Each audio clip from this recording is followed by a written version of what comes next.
আমি একটা ছোট গ্রামে মানুষ হয়েছি, যেখানে শিক্ষা না পৌঁছানোর কারণে লোকজনের মধ্যে পুরনো দিনের চিন্তাভাবনা ছিল।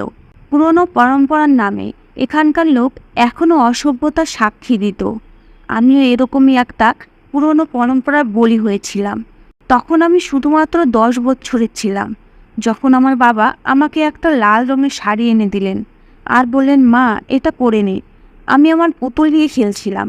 আজকে আমি আমার পুতুলের বিয়ে দিচ্ছিলাম আর সমস্ত বান্ধবীদেরকেও ডেকেছিলাম। আমি বাবাকে বললাম, তুমি আমার জন্য এনেছো তো, যাতে আমি আমার পুতুলের বিয়েতে পড়তে পারি। আমি সেই লাল সুন্দর কাপড়টা নিয়ে আয়নার সামনে দাঁড়িয়ে নিজেকে দেখতে লাগলাম। বাবা বলতে লাগলো, তুই এত বড় হয়ে গেছিস, এখন তোর বয়স আছে পুতুলের সাথে খেলার? বাবা আমাকে রেগে বকে দিলেন আর বললেন, এখনই এই ড্রেসটা পরে রেডি হয়ে নে, রাতের বেলা অনেক অতিথি আসবে। এটা বলে তিনি আমার সমস্ত পুতুল নিয়ে বাইরে চলে গেলেন। সেই সময় আমি নিজের লাল কাপড় পরে দেখতেই ব্যস্ত ছিলাম। কাপড়টা খুবই সুন্দর ছিল। ভাবছিলাম, না জানি আজকে বাবার কি হয়েছে। তিনি তো আগে কখনো কোনো অনুষ্ঠানেও এত সুন্দর ড্রেস আমাকে এনে দেননি। আমার 4 বছর বয়সে আমার মা মারা যান। আমি আমার বাবার একমাত্র সন্তান ছিলাম। আমার মা সবসময় অসুস্থ থাকতো। এর বেশি আমার মনে নেই। শুধু কিছু কিছু স্মৃতি আমার মাথায় আসতো, যে আমার মা হয়তো আমাকে খুব ভালোবাসতেন। মায়ের মৃত্যুর পরে তো আমি প্রতিবেশীর দয়ায় বড় হয়েছিলাম। কিছুক্ষণ পরে আমি সেই ড্রেস পরে নিলাম। বাবা তার সাথে লাল রঙের চুড়িও এনেছিলেন। আমি সেই লাল রঙের শাড়ি পরে তারপরে চুড়িও পরলাম। সেই সমস্ত কিছু পরে আমাকে খুব সুন্দর লাগছিল। এরপরে প্রতিবেশী মাসি বাড়িতে এসে আমাকে সেই ড্রেসের খুশি দেখে বলতে লাগলো, সোনালি, তুই কি পাগল হয়ে গেছিস? এত খুশি কেন হচ্ছিস? আমি বললাম, মাসি, দেখো তো বাবা আমার জন্য কত সুন্দর ড্রেস নিয়ে এসেছে। তিনি বললেন, হ্যাঁ, কেননা আজকে তোর বিয়ে হচ্ছে। এটা শুনে আমি হাসতে হাসতে বললাম, সত্যি আজকে আমার বিয়ে? সেই রকমই যেরকম আমার পুতুলের বিয়ে দিই? মাসি বলতে লাগলো, হ্যাঁ হ্যাঁ, সেই রকমই। এরপরে মাসি আমাকে সেই আয়নার সামনে বসিয়ে আমার মুখে মেকআপ করে দিলেন। এখন তো আমি আরো সুন্দরী লাগছিলাম। আমার বড় বড় ব্রাউন চুল আর ব্রাউন কালারের কাচের মতো চোখ। না সেজেও আমাকে দেখলে লোকজন অবাক হয়ে যেত। কিন্তু আজকে তো আমাকে বিশেষ কারণে সাজানো হয়েছিল, কেননা আজকে আমার বিয়ে, একদম সেই রকম যেরকম ভাবে আমি আমার পুতুলের বিয়ে দিতাম। যে বয়সে আমি ছিলাম, আমি শুধু বিয়ে শব্দটাই জানতাম। মেয়েদের যখন বিয়ে হয় তখন তারা নববধূ সেজে থাকে, আর তাদের প্রতিবেশী আত্মীয় স্বজনরা তাকে টাকা পয়সা দেয়, ভালো ভালো খাবার খেতে পাওয়া যায়, আর তারপরে সে বিদায় হয়ে নিজের বরের সাথে চলে যায়। ব্যাস, এর চেয়ে বেশি আমি আর কিছুই জানতাম না। 10 বছরের বাচ্চা আর কি বা জানতে পারে। সন্ধ্যার পরে বরযাত্রীও এসে গেল, কিন্তু মাত্র কয়েকজন বরযাত্রী এসেছিল। আমি আমার পাশের বাড়ি মাসিকে বললাম, মাসি, আমার বর এসেছে। মাসি বলতে লাগলো, চুপচাপ বসে থাক, কিছুক্ষণ পরে ব্রাহ্মণ এসে পড়বে, আর যেরকম যেরকম সে বলবে সেরকম সেরকমই করবি। আমি বললাম, আচ্ছা ঠিক আছে, যেরকম যেরকম ব্রাহ্মণ বলবে আমি সেরকমই করব। কিছুক্ষণ পরে ব্রাহ্মণ এসে গেল। এসে যেরকম যেরকম বলতে লাগলো আমি সেরকমই করতে থাকলাম। যখন আমি আমার বরের গলায় বরমালা পরাতে গেলাম, তখন আমার হাত তার গলা অবধি পৌঁছাচ্ছিল না। তখন আমার বাবা আমাকে কোলে উঠিয়ে তার গলায় বরমালা পরিয়েছিল। ব্রাহ্মণও অবাক হয়ে এসব দেখছিলেন। তারপরে বলতে লাগলেন, আপনি এটা খুব খারাপ করছেন, এত ছোট বাচ্চা মেয়ের বিয়ে দিচ্ছেন। কমসে কম যতক্ষণের বয়স 18 বছর না হয়ে যায় ততক্ষণের বিয়ে দেওয়া উচিত না। বাবা বলতে লাগলেন, আমি খুব অসুস্থ থাকতে শুরু করেছি। আমার জীবনে কোনো ভরসা নেই, আর এর মাও জীবিত নেই। যদি কাল আমি মরে যাই তাহলে এর কি হবে? এই কারণেই আমি চাই যে এর নিজের একটা সংসার হোক, তাহলে আমি শান্তিতে মরতে পারবো। এরপরে বাবা কিছুটা রাগ দেখিয়ে বললেন, আপনি আপনার কাজ করুন। ব্রাহ্মণ বলতে লাগলেন, ঠিক আছে। এরপরে তিনি আমার বিয়ে সম্পূর্ণ করে চলে গেলেন। কিছু সময় পরেই আমার প্রতিবেশী মাসি আমাকে প্লেটে খাবার ভরে এনে দিল। আমি পেট ভরে খাবার খেলাম। যখন আমি বাইরে বেরোলাম তখন সেখানে অনেক লোকের ভিড় ছিল। আশেপাশের অনেক মহিলাও সেখানে এসে দাঁড়িয়েছিলেন। তারা সবাই অবাক হয়ে আমাকে দেখছিলেন। আমার পাশের বাড়ির মাসি আমাকে নিয়ে একটা লোকের পাশে বসিয়ে দিল। এটা সেই লোক যার গলায় আমি বাবার কোলে চড়ে বরমালা পরিয়েছিলাম। আমি তো ভেবেছিলাম আমার বর অন্য কেউ হবে। এত বড় লোকের সাথে কিভাবে আমার বাবা বিয়ে দিতে পারে? আমি মনে মনে চিন্তা করছিলাম যে আমার বাবা যেমন আমাকে কোলে নিয়ে বরমালা পরিয়েছে, তেমনি আমার হবু বরের বাবাও ওকে কোলে উঠাতে যাচ্ছিল। তখনই আমি ভুল করে ওর বাবার গলায় মালা পরিয়ে দিয়েছিলাম। আমার হবু বর আমার মতোই ছোট হবে। সেও বিয়ের নিয়মকানুন পালন করতে জানবে না। আমি এদিক ওদিক তাকালাম, কিন্তু আমি কোথাও আমার বরকে দেখতে পেলাম না। আমি নিজের কাছে বসা সেই লোকটাকে বললাম, আঙ্কেল, আজকে আমার বিয়ে হয়েছে, কিন্তু আমি আমার বরকে তো কোথাও দেখতে পাচ্ছি না। আমার বর কোথায়, যার সাথে আমার বিয়ে হয়েছে? আমার এই কথাতে সে খুব রেগে জবাব দিল, চুপ করে বসে থাকো, আঙ্কেল হবে তোর বাবা। ওর রাগী গলার কথা শুনে আমি খুব বেশি ভয় পেয়ে চুপচাপ বসে রইলাম। কিছু সময় পরেই আমি তার সাথে আমার বাবার বাড়ির সীমানা ছেড়ে বেরিয়ে এলাম। বাইরে একটা অটো দাঁড়িয়েছিল, যার পিছনের সিটে সে আমাকে বসালো আর আমার পাশে নিজেই বসে পড়লো। এখন আমার হৃদয় জোরে জোরে ধুকধুক করতে লাগলো, যদিও আমি জানতাম যে আমি কালকেই বাবার বাড়িতে ফিরে আসবো। কারণ আমি যখন আমার পুতুলের বিয়ে দিতাম, তখন পরের দিন আমার বান্ধবী আমার পুতুলকে আমাকে ফিরিয়ে দিয়ে যেত আর বলতো পরের সপ্তাহে আবার বিয়ে হবে। আমি খুশি খুশি নিজের পুতুলকে আমার কাছে রেখে দিতাম। সেই লোকটা আমার পাশে বসে আমার হাত ধরে নিল। ও ধরাতে না জানি কি ছিল, আমি ভয় পেয়ে গেলাম। আমি তার দিকে তাকিয়ে দেখলাম, তার চোখে আমার জন্য না জানি কি ছিল, যে আমার শরীর কাঁপতে লাগলো। খুব অদ্ভুত রকমের হাসি তার মুখের উপরে ছড়িয়েছিল। আমার এখন ওই লোকটাকে দেখে ভয় করতে লাগলো। আমি একদম ছোট ছিলাম, কিন্তু সে আমার দিকে এমন চোখে দেখছিল যেটা আমার শরীরে এপার ওপার পার হওয়া অনুভব করতে পারছিলাম। আমি তার হাত থেকে নিজের হাত ছাড়াতে চাইলাম, তো সে আরো চেপে ধরলো, এতটা জোরে যে আমি চিৎকার করতে লাগলাম। আমি বললাম, আমার হাত ছাড়ো, আমার ব্যথা করছে। সে বলতে লাগলো, চুপ করে বসে থাকো, আমার মন যা চাইবে আমি তাই করব। সে খুব রাগী ছিল। আমি তার ভয়ে চুপচাপ বসে রইলাম। কিছু সময় পরে সেই অটো একটা বাড়ির সামনে এসে থামলো। সেই অটো ড্রাইভারকে পয়সা দিয়ে নিজে বাইরে বেরিয়ে আমাকেও বাইরে বেরিয়ে আসার জন্য বলল। এরপরে সে একটা বাড়ির দরজায় টোকা দিলে দরজা খুলে একটা যুবতী মহিলা হাঁ করে দাঁড়িয়ে রইল। তার বয়স 28 থেকে 30 বছরের হবে। সে আমার আর ওই লোকটার দিকে অদ্ভুতভাবে তাকিয়ে রইল। ওই লোকটা বলতে লাগলো, পিছনে সর, তুই কি আমার রাস্তা আটকাতে চাইছিস? এ কথা শুনে সেই মহিলাটি পিছনে সরে গেল। তার মুখের রং একদম ফ্যাকাশে হয়ে গেছিল।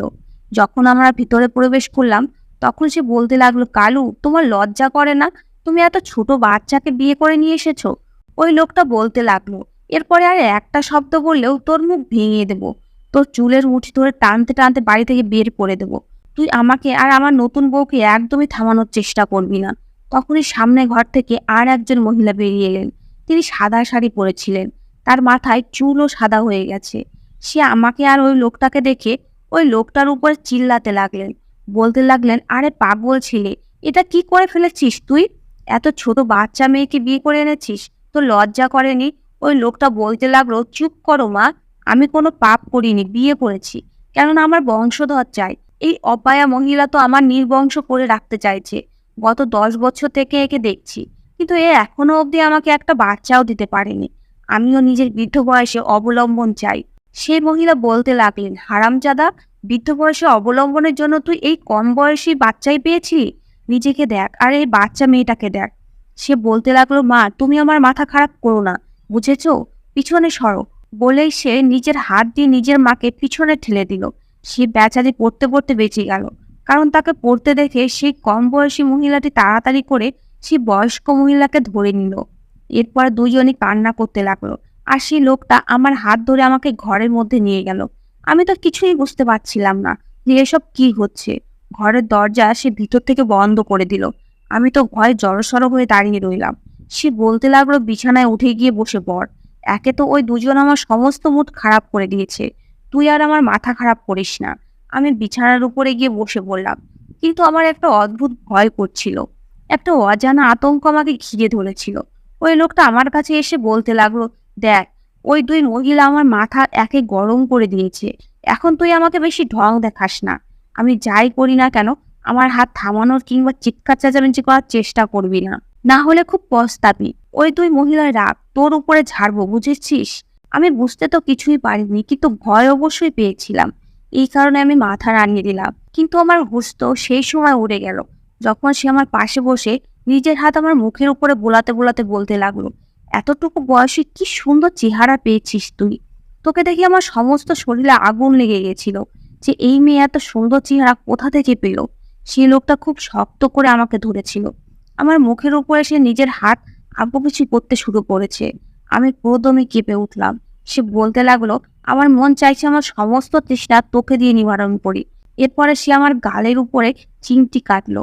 তখন আমি তার হাত তাড়াতাড়ি করে পেছনে করতে চাইলাম। তার চোখে অদ্ভুত একটা নেশা চড়েছিল।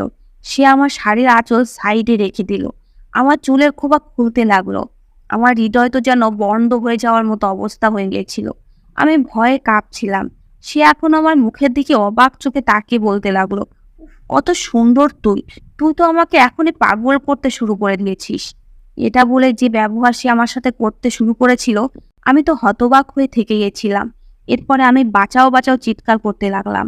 রাগী চোখে সে বলতে লাগলো, চুপ কর, না হলে তোর গলা টিপে ধরবো। সে নিজের হাত আমার গলার উপরে রেখে সামান্য একটু চেপেছিল। তখনই ঘরের দরজা কেউ জোরে জোরে ধাক্কাতে লাগলো। সে আমাকে তাড়াতাড়ি করে ছেড়ে দিয়ে বলতে লাগলো, এই দুই মহিলা তো আমাকে শান্তিতে থাকতে দেবে না। এখনই আমি এদেরকে সোজা করে আসছি। যখন সে দরজা খুললো, সামনে সে বয়স্ক মহিলা দাঁড়িয়ে। মহিলা খুব রেগে দাঁড়িয়েছিলেন। তিনি একটা থাপ্পড় কালুর মুখের উপরে মেরে দিলেন আর বলতে লাগলেন, তুই কি জানোয়ার হয়ে গেছিস? যদি আমি আগে জানতাম তুই বড় হয়ে এসব করবি, তাহলে জন্মের সময় তোর গলা চেপে দিতাম। চল হট কামিনা কোথাকার। এটা বলেই তিনি ধাক্কা দিয়ে কালুকে পিছনে সরিয়ে দিলেন। আমি কান্না করে যাচ্ছিলাম আর পুরোদমে কাঁপছিলাম। তিনি আমার কাছে এসে আমার হাত ধরে আমাকে ঘর থেকে বাইরে নিয়ে যেতে লাগলেন। কালু সামনে দাঁড়িয়ে গেল আর বলতে লাগলো, এ আমার স্ত্রী, একে বিয়ে করেছি, ছাড়ো একে। পুরো 5 লাখ টাকা দিয়েছি এর বাপকে। সেই মহিলাটি বললেন, যদি তুই না চাস যে আমি তোর মুখ ভেঙে দিই, তাহলে আমার রাস্তা থেকে সরে যা। এখনো এর এত বয়স হয়নি যে তোকে সামলাতে পারবে। যদি তোর স্ত্রী হয় তাহলে তোর স্ত্রী থাকবে, কিন্তু এর বয়স যতদিন না 18 বছর হচ্ছে, আমি তোকে এর সাথে এত বড় অন্যায় করতে দেব না। মহিলাটি খুব রেগেছিলেন। তিনি আমাকে বাইরে নিয়ে গেলেন। সামনে এসে দ্বিতীয় মহিলাটি দাঁড়িয়েছিল। সেও কান্না করে যাচ্ছিল। আমি সেই বয়স্ক মহিলার সাথে তার ঘরে গেলাম। সে দরজা বন্ধ করে ছিটকানি লাগিয়ে দিল। জানোয়ারটা এত বড় অপরাধ করে ফেলেছে যে আমি তো তোর সামনে লজ্জায় মুখ দেখাতে পারছি না। কিন্তু তোর বাবার এতটুকু লজ্জা হয়নি তোর উপরে এত বড় অত্যাচার করতে? আমি হিচকি তুলে তুলে কান্না করে যাচ্ছিলাম। আমি কি জানতাম বিয়ে কি, আর এসবই বা কি, যেটা কালু কিছুক্ষণ আগে আমার সাথে করার চেষ্টা করেছিল। এখন তো আমার কালুর নামে ভয় করতে লেগেছিল। আমি বললাম, বুড়িমা, আমার খুব ভয় করছে। ওই আঙ্কেল আবার আমাকে নিজের ঘরে নিয়ে যাবে না তো? তিনি বললেন, না, যতদিন আমি জীবিত আছি তোর সাথে কোনো অত্যাচার হতে দেব না। তিনি আমার গলা জড়িয়ে ধরে আমাকে বলতে লাগলেন, দেখো তো কেমন বাজেভাবে কাঁপছে, পুরো শরীর বরফের মতো ঠান্ডা হয়ে গেছে। তো চিন্তা করার দরকার নেই। যতক্ষণ আমি জীবিত আছি নিশ্চিন্ত হয়ে থাক। তোকে কেউ হাতও লাগাতে পারবে না। এখন ঘুমিয়ে পড়। মায়ের অনুভূতি কি হয় আমি সেই মহিলার গলা জড়িয়ে প্রথম অনুভব করেছিলাম। কাঁদতে কাঁদতে না জানি কখন আমার চোখ বন্ধ হয়ে গেছিল। সকালবেলা আমার চোখ চিৎকার চেঁচামেচিতে খুললো। আমি তাড়াতাড়ি উঠে বিছানার উপরে বসে পড়লাম। ঘরের বাইরে থেকে শুধু লড়াই ঝগড়া করার আওয়াজ আসছিল। সে বৃদ্ধ মহিলা ওই লোকটার উপরে চিৎকার করছিল।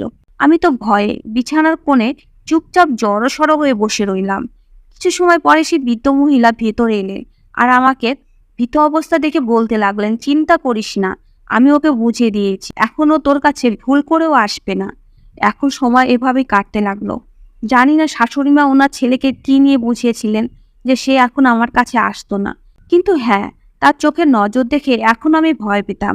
যখন সে বাড়িতে আসতো আমি সেখান থেকে তাড়াতাড়ি করে মায়ের ঘরে এসে বসে পড়তাম আর ভিতর থেকে দরজার ছিটকানি লাগিয়ে দিতাম। কারোর মাও খুব ভালো এবং তার স্ত্রী কনক দিদিও খুবই ভালো।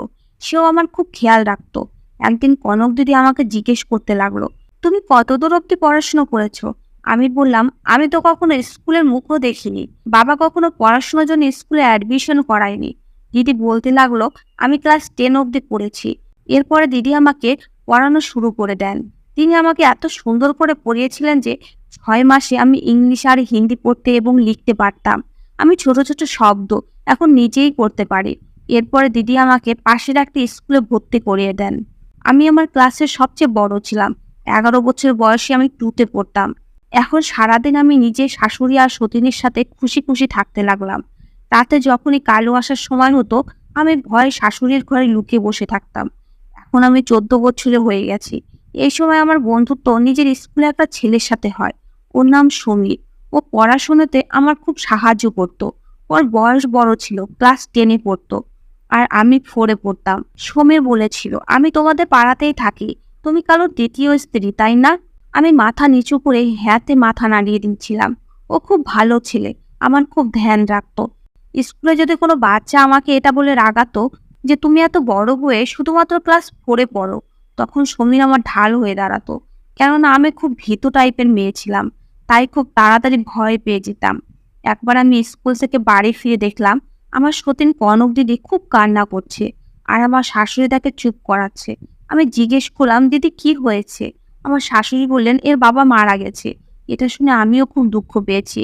আমি আমার চোখের জল মুছলাম। আমার শাশুড়ি বললেন, আমি একে নিয়ে এর বাবার বাড়িতে যাচ্ছি, একে কয়েকদিন সেখানেই রেখে আসবো। সেখানে যেতে আসতে আমার কয়েক ঘন্টা লেগে যাবে। তুমি চিন্তা করো না, কালু আমার সাথেই যাচ্ছে, আর খাবারও রান্না করা আছে, তুমি খেয়ে শুয়ে পড়ো। আমি বললাম, ঠিক আছে। আমার শাশুড়ি আর কনক দিদি বাড়ি থেকে চলে গেল। আমি দরজা বন্ধ করে খাবার খেলাম আর ঘুমিয়ে পড়লাম। কিছু সময় পরেই ঘরের দরজা বাজেভাবে ঠকঠক করতে লাগলো। আমার মনে হলো হয়তো আমার শাশুড়ি ফিরে এসেছে, তাই আমি কোনো কিছু জিজ্ঞেস না করে দরজা খুলে দিলাম। কিন্তু সামনে কালুকে দেখে তো আমি শ্বাস নিতে ভুলে গেলাম। আমি তাড়াতাড়ি করে পিছনে সরে গেলাম। সে ভিতরে ঢুকে দরজা বন্ধ করে ছিটকানি লাগিয়ে দিল। আমি তাড়াতাড়ি করে শাশুড়ির ঘরের দিকে যাচ্ছিলাম, যাতে ভিতরে গিয়ে ছিটকানি লাগিয়ে দরজা বন্ধ করে নিতে পারি। কিন্তু হঠাৎ করে সে আমার হাত ধরে নিল আর বলতে লাগলো, দেখি আজকে তোকে আমার থেকে কে বাঁচায়। ভালোই হয়েছে, আজকে ওই অপায়া মহিলার বাবা মরে গেছে, আর আমার মাও তোর পিছন ছেড়ে দিয়েছে। আমি বললাম, আমাকে ছেড়ে দাও, তোমাকে দেখে আমার ভয় লাগে। সে বলতে লাগলো, নিজের ফালতু কথা বন্ধ কর। সে আমাকে নিজের ঘরে টানতে টানতে নিয়ে গেল আর দরজার ছিটকানি লাগিয়ে দিল। এরপরে আমাকে বিছানার উপরে জোরে ধাক্কা দিয়ে ফেলে দিল আর বলতে লাগলো, তুই আমার বউ, বুঝেছিস? আমার মা বুড়ো হয়ে পাগল হয়ে গেছে, তাই তোকে আমার থেকে দূরে রেখে পাপ করেছে, কিন্তু আজকে দেখি তোকে আমার থেকে কে বাঁচায়। এটা বলে সে সবার প্রথমে আমার মুখে কাপড় বেঁধে দিল আর বলতে লাগলো, খুব চিৎকার চেঁচামেচি করতে পারিস তুই, তাই না? এখন তোর আর আওয়াজ বের হবে না। এরপরে সে আমার উপরে সমস্ত সীমা পার করে দিল। আমি কষ্টে ছটফট করছিলাম, কিন্তু ওই জানোয়ারের ভিতরে হৃদয় বলে কোনো জিনিসই ছিল না যে আমার কষ্ট বুঝতো। আমি তার তুলনায় একদম দুর্বল কমজোরি মেয়ে, তাই তার পশুত্বের শিকার হয়ে গিয়েছিলাম। আমার মনে হচ্ছিল যে আমার উপরে মৃত্যু এসেও পার হয়ে গেছে। আমার চোখের জল বেয়ে বালিশ ভিজিয়ে দিচ্ছিল। ও নিজের পশুত্ব পূরণ করে আমার মুখের কাপড় খুলে দিচ্ছিল, আর তখনই আমার গলা দিয়ে আওয়াজ বের হতে পেরেছিল। বিছানার উপরে বিছানোর চাদর লাল হয়ে গেছিল, আর এটা দেখে সেই অসভ্য লোকটা খুব খুশি হয়েছিল। তারপরে সে স্নান করার জন্য বাথরুমে চলে গেল। ধীরে ধীরে আমার শরীর খুব খারাপ হয়ে যাচ্ছিল। সে বাথরুম থেকে স্নান করে বাইরে এসে আমাকে দেখতে আসলো আমি ঠিক আছি কিনা, কিন্তু আমি ঘৃণায় নিজের মুখ ফিরিয়ে নিলাম। আমার ওই লোকটার থেকে ঘৃণা অনুভব হচ্ছিল। কিছু সময় পরে আমি বাইরে থেকে চিৎকারের আওয়াজ শুনতে পেলাম। কিছুক্ষণ পরে দৌড়াতে দৌড়াতে আমার শাশুড়ি আমার ঘরে এসে বিছানা আর আমাকে দেখে তার মুখ সাদা হয়ে গেল। তিনি নিজের বুকের উপরে হাত চাপড়ালেন, আর একটা আর্তনাদ তার মুখ থেকে বেরিয়ে এলো। এরপর তিনি আমার কাছে এসে কাঁদতে লাগলেন আর আমাকে নিজের বুকে জড়িয়ে কালুকে গালমন্দ করতে লাগলেন আর বলতে লাগলেন, আমি বুঝতে পারিনি যে এই কামিনা পিছন থেকে এখানে চলে আসবে, না হলে আমি তোকেও নিজের সাথে নিয়ে যেতাম। তিনি আমার কাছে ক্ষমা চাইতে লাগলেন যে আমি তোকে ওর অত্যাচার থেকে বাঁচাতে পারিনি। এরপর থেকে আমার শাশুড়ি আমার খুব খেয়াল রাখতো। কিছুদিন তো আমি স্কুলেও যেতে পারতাম না, বিছানাতে সারাক্ষণ পড়ে থাকতাম। আমার সতীন কনক দিদি যখন ফিরে এলো, তখন সেও উল্টোপাল্টা কথা শোনাতে লাগলো যে তুমি মানুষ না জানোয়ার। ওই লোকটা সত্যি সত্যি মেয়েদেরকে মানুষ মনে করতো না। কম বয়সী মেয়েদেরকে দেখলে তার লোভ জেগে উঠত। কনক দিদি আর আমার শাশুড়ি আমাকে দুধে হলদি দিয়ে খাওয়াতো। কিছুদিন পরে আমার শরীর কিছুটা ভালো হলে আমি স্কুলে যেতে শুরু করলাম, কিন্তু এখন চুপচাপে থাকতাম। সমীর আমাকে অনেক কথা বলতে থাকতো। সেদিনও আমার জন্য পুতুলও নিয়ে এসেছিল। সেটা আমাকে দিয়ে বলল, তুমি পুতুল খুব ভালোবাসো, তাই আমি তোমার জন্য কিনে এনেছি।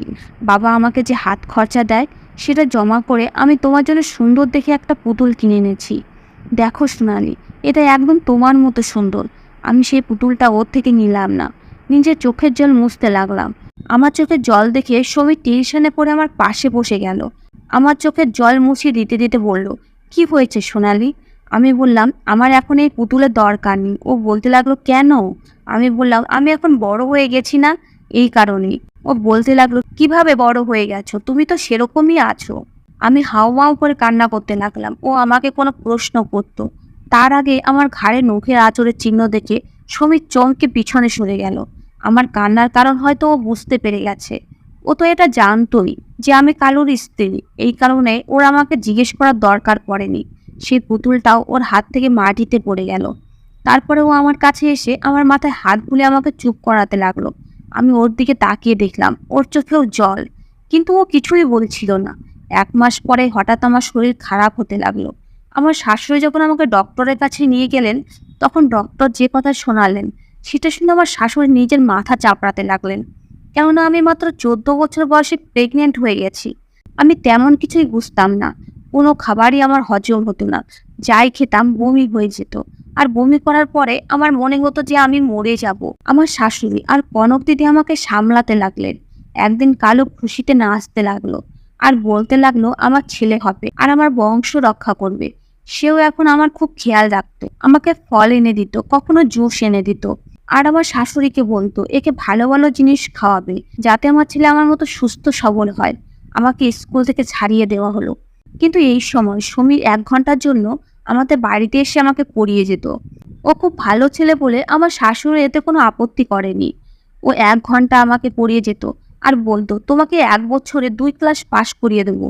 স্কুলে হেডমাস্টারের সাথে আমার বাবার খুব ভালো পরিচয় আছে, কিন্তু তুমি পড়াশোনা মাঝখানে ছেড়ে দিও না। আমি বললাম তুমি আমার উপরে এত দয়া কেন করো? আমি কি করব পড়াশোনা করে? জীবন তো আমার কালুর সাথে কাটাতে হবে, তারই বাচ্চার জন্ম দিতে হবে, কেননা তার সন্তান চাই। এরকম কথা হয়তো 14 বছরের মেয়েরা করে না, কিন্তু 14 বছর বয়সে আমি অনেক বড় হয়ে গেছি। সমীর বলতো পড়াশোনা তুমি নিজের জন্য করবে। যাই হোক, আমার পড়াশোনা করার শখ তো ছিলই, এই কারণে আমি পড়াশোনা চালিয়ে যাচ্ছিলাম। 9 মাস পরে আমি বাচ্চা জন্ম দেওয়ার কষ্ট সহ্য করছিলাম। আমার মনে হচ্ছিল যে আমি এখনই মরে যাব। গ্রামের ছোট হাসপাতালের লেবার রুমে সবচেয়ে বেশি চিৎকার আওয়াজ আমারই হচ্ছিল। আমি একটা মেয়ের জন্ম দিলাম, কিন্তু আমার দুর্ভাগ্য যে আমি জীবিত বেঁচে যাই। সবাই খুশি ছিল, কিন্তু কালুর মুখ ভার হয়েছিল। সে বলতে লাগলো মেয়ে দিয়ে আমি কি করব? আমি তো ছেলে চেয়েছিলাম। আমার শাশুড়ি বলতে লাগলেন ভগবান যা দিয়েছেন সেটা নিয়ে ভগবানের ধন্যবাদ দে, কমপক্ষে সন্তানের বাবা তো হয়েছিস তুই। কালু বলতে লাগলো মেয়ে চাই না আমার, ওকে তুমি আর না হয় কনককে বলো ওর দেখাশোনা করতে। আমি নিজেও তো এতটা যোগ্য ছিলাম না যে সেই ছোট্ট বাচ্চাকে সামলাতে পারবো। কনক যদি সেই বাচ্চা দেখাশোনা করছিল, যদি এতটা খুশি ছিল যেন তারই মেয়ে জন্ম হয়েছে। 2 মাস কোনো রকম ভাবে পার হওয়ার পরে কালুর ভিতরে পশু আবার জেগে উঠলো। এবার সে দিদি আর আমার শাশুড়িকে ধাক্কা দিয়ে সরিয়ে আমার হাত ধরে টানতে টানতে নিজের ঘরে নিয়ে গেল আর বলতে লাগলো যতক্ষণ না ছেলে হবে আমি শান্তি পাবো না। আর সেটাও আমি একে দিয়ে আদায় করব। আমি কান্না করতে লাগলাম, চিৎকার করতে থাকলাম। আমি যে কষ্টের মধ্য দিয়ে পার হয়েছিলাম, তাই আমি আর বাচ্চার জন্ম দিতে চাই না। সেই অল্প বয়সে যে কষ্ট আর ব্যথা আমি সহ্য করেছি, আমার অন্তরাত্মা চাইতো আমি যেন নিজেকে শেষ করে নিই। কয়েক মাস পরে আমি আবার প্রেগনেন্ট হয়ে গেলাম। এবার আমি কান্না করতে করতে সময় পার করে দিলাম। ডক্টর আমাকে দেখিয়ে বলতে লাগলেন এই মেয়ের মধ্যে এতটা শক্তি নেই যে এ বাচ্চা জন্মাতে পারবে। প্রথম বাচ্চার সময় খুব কষ্টে আমরা এর জীবন বাঁচাতে পেরেছিলাম, কিন্তু কিছু মানুষরূপী জানোয়ার হয় যারা বাইরে থেকে তো মানুষের মতো, কিন্তু ভিতরে ভিতরে পুরো জানোয়ার। এরা এটাও ভাবে না যে মেয়ের বয়স কত, বিয়ে এবং সম্পর্ক কোন বয়সে বানানো উচিত, আর তার সাথে কি ধরনের ব্যবহার করা উচিত। অনেক মেয়েদের হয়তো 16-17 বছরে বিয়ে হয়, কিন্তু তাদের স্বামী তাদের সাথে এরকম ব্যবহার করে না যেরকমটা কালু আমার সাথে করতো। মনুষ্যত্ব আর ভালোবাসার কথা বলা কি জিনিস সেটা সে জানতোই না। দ্বিতীয়বারও আমি মেয়েই জন্ম দিলাম। দ্বিতীয় মেয়ের জন্মের পরে ডক্টর পরিষ্কার করে বলে দিলেন যে এ আর বাচ্চা জন্ম দিতে পারবে না, না হলে এ বাঁচবে না, না হলে বাচ্চা বাঁচবে না। শাশুড়ি মহিলা ডক্টরকে বললেন এর যাতে বাচ্চা না হয় সে অপারেশন আপনি করিয়ে দিন, এই মেয়েটার জীবনে কিছুই যেন না হয়। আমাকে শাশুড়ি রূপে ভগবান এমন ভালো একজন মা দিয়েছিলেন। কালো দ্বিতীয়বারও মেয়েকে দেখে রেগে আরো বেশি অস্থির হয়ে গেছিল। সে বলতে লাগলো আমার কি লাভ হলো এই মেয়েকে বিয়ে করে? এ তো আমাকে একটা ছেলে অবধি দিতে পারলো না। এখন তো এ মেয়ে ছেলে জন্মানোর যোগ্যই থাকলো না। সেই সময় আমি জানতে পারলাম যে সে কোনো তৃতীয় মেয়ে চক্করে পড়েছে আর তাকে বিয়েও করে নিয়েছে আর নিজের জন্য একটা আলাদা ঘর কিনে নিয়েছে। সেই মহিলাও সেই রকমই ছিল। এখন কালু খুবই কম বাড়িতে আসতো। আমার 2 মেয়েকেই কনক দিদি লালন পালন করছিল। এখন আমি শান্তিতে ছিলাম যে আমার জীবন ওই কালু নামের পশুর হাত থেকে বেঁচে গেছে। আমি আবারও স্কুলে ভর্তি হয়ে গেলাম। আমি 20 বছর বয়সে 10 পাস করলাম আর 25 বছর হতে হতে আমি গ্রাজুয়েট কমপ্লিট করে নিলাম। পুরো ইউনিভার্সিটিতে আমি ফার্স্ট পজিশন পেয়েছিলাম। এই কারণে সরকারের তরফ থেকে আমি 5 লাখ টাকা পুরস্কার পেয়েছিলাম। সেই 5 লাখ টাকা দিয়ে আমি কিছু সেলাই মেশিন কিনে বাড়িতে একটা সেলাই সেন্টার খুলে নিয়েছি। কেননা আমার সতীন কনক দিদি খুব ভালো সেলাই জানতো। কিছু মহিলাকেও সেলাইয়ের কাজে নিয়ে নিয়েছে। আমার মেয়েরা একটা ভালো স্কুলে পড়তে শুরু করেছে, কিন্তু তারা আমাকে দিদি বলতো। আর মা তারা আমার সতীন কনক দিদিকে বলতো। যে কাপড় আমরা সেলাই করতাম সেগুলো সমী শহরে এনে একটা দোকানে নিয়ে আসতো, যার ফলে আমাদের ভালোই একটা ইনকাম হতে শুরু করেছিল। একদিন সমীর আমাকে বলতে লাগলো যে তুমি কালু থেকে ডিভোর্স নিয়ে নাও। আমি অবাক হয়ে ওর দিকে তাকিয়ে বললাম, কেন? ও বলতে লাগলো, তোমারও বাঁচার অধিকার আছে। আমি বললাম, ডিভোর্স নিয়ে আমি কোথায় যাব? কে আর আমাকে বিয়ে করবে? আমার দুটো মেয়ে আছে, আর এরপরে আমার আর কোনো সন্তানও হবে না।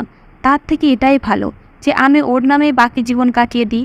সমীর বলল, আমি করব তোমাকে বিয়ে। ওর কথাটা এমন ছিল যে আমি হঠাৎ করে চমকে উঠে ওর দিকে তাকালাম।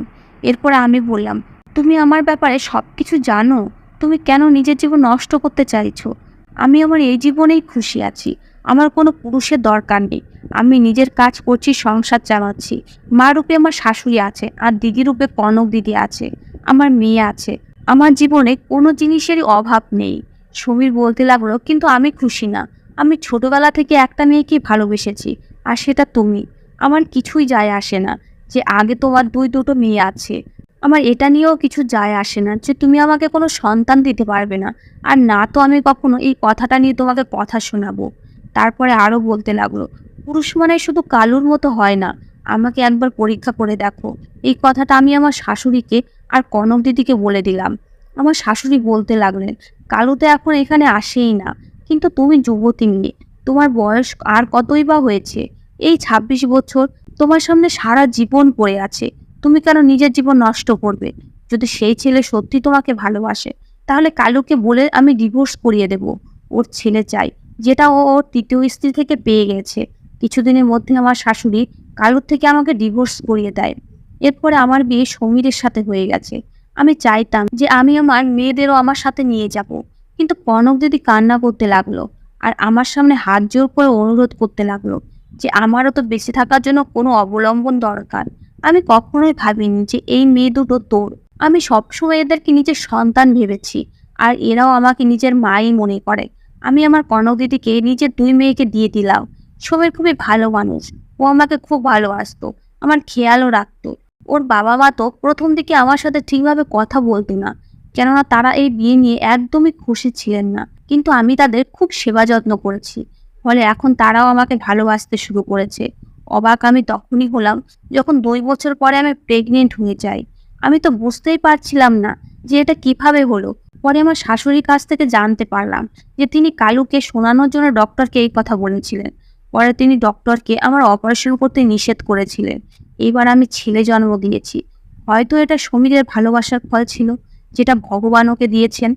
আজকে আমি নিজের পরিবারের সাথে খুব সুন্দর একটা হাসি খুশি জীবন কাটাচ্ছি। আমি আপনাদের কাছে হাত জোর করে বিনতি করছি যে আপনারা নিজের ছোট আর কম বয়সী মেয়ের উপরে অত্যাচার করবেন না। তাদেরকে কখনো অল্প বয়সী বিয়ের মতো বন্ধনে আবদ্ধ করবেন না। ধন্যবাদ বন্ধুরা।